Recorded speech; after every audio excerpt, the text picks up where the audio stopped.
guys, how's it going? Welcome back, and welcome to our video on tour of Windows 8. And we're going to do the tour, of course, on my tablet because it's the only computer I have it on right now. One thing you'll notice too is I got one of these screen protectors on that you got to kind of cut out yourself, and it's a temporary solution until I can get a case. Hopefully Ballistics will actually make a proper size case for this laptop with a nice, hard shell screen protector and so on. So anyways, let's get on with our tour. So on tablet machines and computers that will have the swipe ability with your hand, you'll be able to go across everything with just your fingers, which is great. We also have a touch pen. Comes in kind of handy. Now, using it through tiles, the pen works great. When you go into your desktop area, you kind of got to just stick it on there and let it pop it up. And it's kind of, I'm not really fussy about the pen portion on this. But I do have a mouse attached to make life a little easier. So back to the start menu. So here we have all our tiles. Now the start menu, a lot of people don't understand this. I figured it out pretty quickly. We're used to having a start button down below in the bottom left hand corner that has our apps. Well, now it's right in front of your face all the time. So, because you can click on start all day long and this doesn't do anything. So all your main apps are in here, and anything that you download, especially from the Microsoft Store in the way of apps or tile apps, they're going to get stored here. Okay. Your Internet Explorer, now this is something you're going to find is going to be a little bit right from the beginning, because there is absolutely no favorites area to store favorites. I haven't found one yet, so right now zip all. So if you want access to Internet Explorer with favorites, you need to go to your desktop, launch the Internet Explorer there, and then of course you have your drop down menu for all your favorites, which is awesome. So you have the normal Internet Explorer you've always been used to. Another thing you'll find a little interesting is getting around to, say, your control panels and stuff. This is going to be fun if you're not used to this. So let's go to settings, because that's where we're going to go. Now this gives me access to, say, tiles. Okay, show administrative tools. Well, of course, no, right from default. Well, where's my control panels? Okay, let's go change PC settings. Settings, change PC settings. Well, in here we get search, share, general, privacy, devices, ease of access, and so on. We're still no control panels. Go to desktop. Now open up your charms menu. Now go to settings. Boom. Desktop, control panel, personalization, PC info, and help. So let's go control panel. Now your control panel is going to be the same as it always was, of course, if you tell it to view by large icons or small icons, whichever way you prefer. I have it set for large icons. So this is exactly the same as Windows 7, and all the same things you could do in here before is here. So let's go to the device manager. Boom, got our device manager. X out. Okay, you want to go to your display. Boom, and here's where you can set up all your power saving features and everything else in your control panels like you did before. So no differently. It's just how to get to it, right? You have to be at the desktop level, open up your charms, then you can get to the control panel, and then you can mess around with all your control panel settings. Same thing, programs and features. You're going to install a lot of regular programs under Windows 8 Pro, okay? You're going to get your list grow as you put stuff in, and you run it the exact same way as always. So uninstall, etc. Okay? So, and of course, customize your desktop like I did with a, alien gray guy. Launching programs, pretty simple. I got a program called Energy Calc. So that's for this. All my schematics for air guns are in here. Whatever programs you happen to be running. Adobe Reader 11 is in here as well. I installed that. My documents shortcut. I made my shortcut for that. I made my shortcut for my computer on here. So everything I can get to. Alright? Always the same as Windows 7. So it's really not that bad of an operating system like some people are saying, oh, this is abhorrent, this shouldn't even exist, and you know, it's nothing but a headache and a pain in the neck. Well, take the time and you learn how to use it, and you'll find it's very simple and straightforward, okay?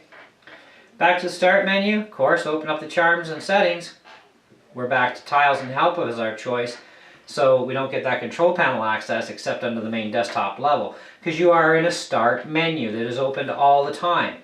You know, we were used to the start bar, you know, or start button, and it'd bring up all these apps that are in there. Well, now they're all just right in front of you, right? And that's all that there is to it. You know, I've got several programs in here too, which I like. And I'm always downloading new stuff. If I want to go to my camera, I click on my camera. And this is where I have access to my camera, okay? And that's fine by me. I can change my camera around, front, back, okay? Camera settings. Now camera options, I can get 2.1 megapixels out of my front camera, out of my back camera, we just change it around, and I can go up to 8 megapixels, which is my 1080p. Okay, and I can also drop it down as low as 0.3 megapixels. Of course, my audio is there too, etc. Click on more. You can go brightness, contrast. You can mess around a little bit with your camera settings, okay, which is awesome. Now you also have a search area.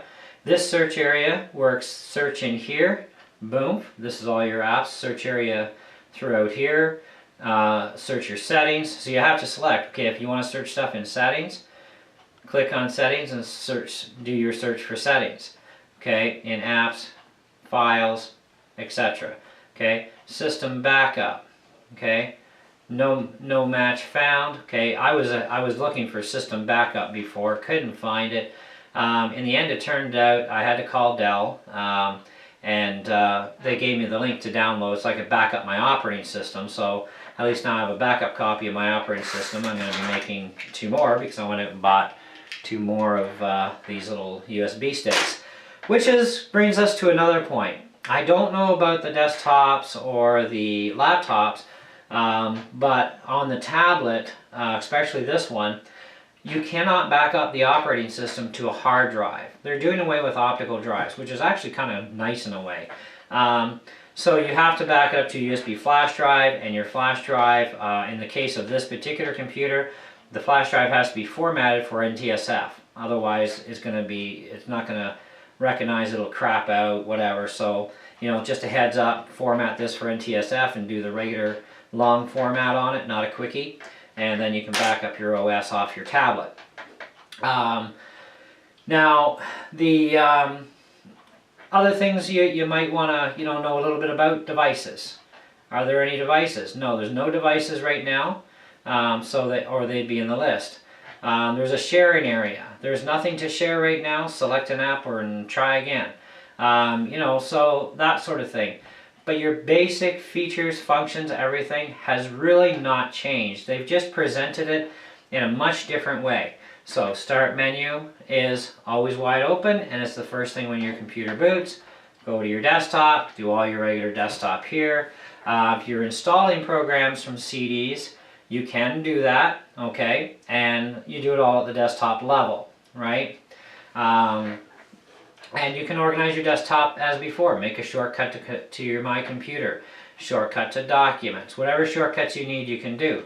I've got all my documents mainly in here, right? And I've made shortcuts on the desktop to get easier access to them for the ones that I most commonly use all the time. So I'd rather have the shortcut for that there.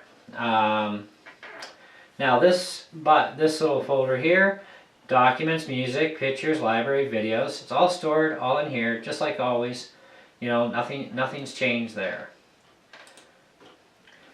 The nice thing too, especially about running the Metro interface, is your programs or your apps that you download are very, very small in size. So you can stuff a lot of programs in this thing and barely even chew up any space at all, which is really cool because regular programs take up more space. Now these particular laptops come as a 64 gig configuration. Mine actually came with an 80 gig hard drive, which was like, woohoo, awesome. And I still have a slot up top here for, I can add in like an extra SD card and just, you know, copy stuff to it type of thing, right? Programs, like, they're just like real easy to launch. Let's go to the App Store.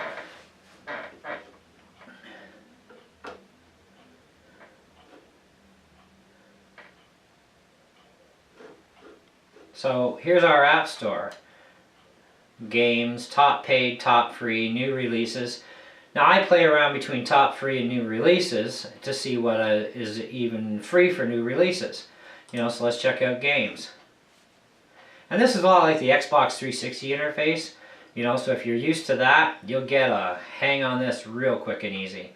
And I'm not that new to the Xbox. I'm still learning the Xbox, but I've learned this thing real fast in the last couple of days. So here's all of our programs. You just click on one, boom. You want to install it, you install it. It's free. Download size is 4.2 megabytes for the entire thing. So not a huge thing. You know, so a lot of the programs are very small. Some are a little bit bigger. You know, so it just depends what you're going after. So, main start area with all your apps, instead of pressing a button and getting a list pop up. Getting access to your stuff in the start menu, this is what you get. Okay, let's go back. Come on, swipe back. Thank you. Desktop. Bingo. Open up the menu, settings. So here, control panel, personalization, PC info, help. Real simple. Control panel. Boom. I want to add features to Windows 8. Everything. It's all here. Nothing's really changed, guys. Nothing really much at all. As far as start time to getting at the desktop level, matter of seconds. Windows 8 boots real super fast, at least on a tablet anyway. I've yet to try this on a laptop, but I mean on a laptop, unless it's got a touch screen, you know, you'll have a different way of getting up your charms menu, that sort of thing. You can do all that same other program swiping, right? This is stuff I've been doing. You know, I can keep going until I'm done or back at the beginning again. You know, it is a nice interface to work with. I do like the keyboard as well that pops up. It's kind of nice having the touch keyboard.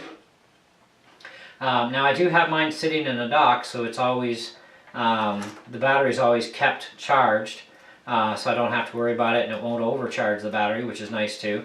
Another button too that's real handy is your little Windows button here. Boom. Back and forth.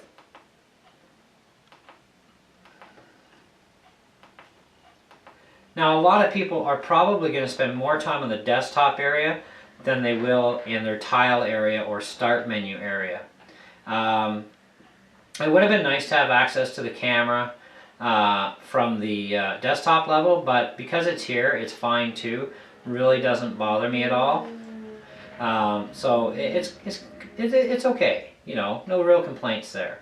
You know, like I said, there's other programs that I've downloaded too lately, and you know, I've got, oh, what have I got here? Chord charts for guitar. I got a piano simulator program, pinball game, that sort of stuff, Morse code program. You know, other camera programs that have actual different effects you can do to your pictures, enhance them more, that sort of thing. You know, so there's a lot of useful programs that are just like free downloads, right? And there's stuff you got to pay for, obviously. So, but all in all, great operating system. I'm really liking it. It's very fast. It's simple. You know, like once you get used to it, you know, hey, this is actually my start menu. This is where my desktop is, where I do all my normal stuff with all my regular programs. Once you've gotten used to that and that idea and how it works, real simple. And then, of course, you've got your button, for your Windows button. You can flip between them rather quickly. You know, do what you want. You've also got a mail button here for your email. Now if you've got a Hotmail account, of course you can use it through that button, or you can go around and do your Hotmail through the regular Explorer that has your favorites menu on, same way you would all the time anyhow. So now we also know that Windows Messenger is also being kiboshed. So we're going to be all stuck on Skype eventually, or, you know, I'm going to be stuck on Facebook, you know, because I really don't like Skype too much. I love the Windows Messenger program and use it for years, and it's been great. So it's going to be sad to see that program going away from us, but there are alternatives, and Skype is one of them. But Skype, I found you couldn't actually import your Hotmail contacts for your Messenger. You know, so that kind of bugged me a little bit. Now, if there is a way around it, you know, eventually fine. Or if there actually is a way and I just haven't figured it out, hey, let me know, because, you know, otherwise I'm not going to use Skype. So anyways, that's our basic tour. That's how things work. You know, you want to shut down the computer, just power, shut down, restart, or sleep. You know, shut down is actually quite fast. You know, done, you know. And hopefully they do come out with the case for this soon, because I really don't like this crappy universal thing that I had to cut out. But otherwise, she's a nice little operating system. So I hope you enjoy it. Hope you enjoyed the video. And if you have any questions, or if I may have missed something, something you're not quite sure on, I'll do the best I can to answer it, you know, and we'll go from there. So thanks for watching, and see you on the next one.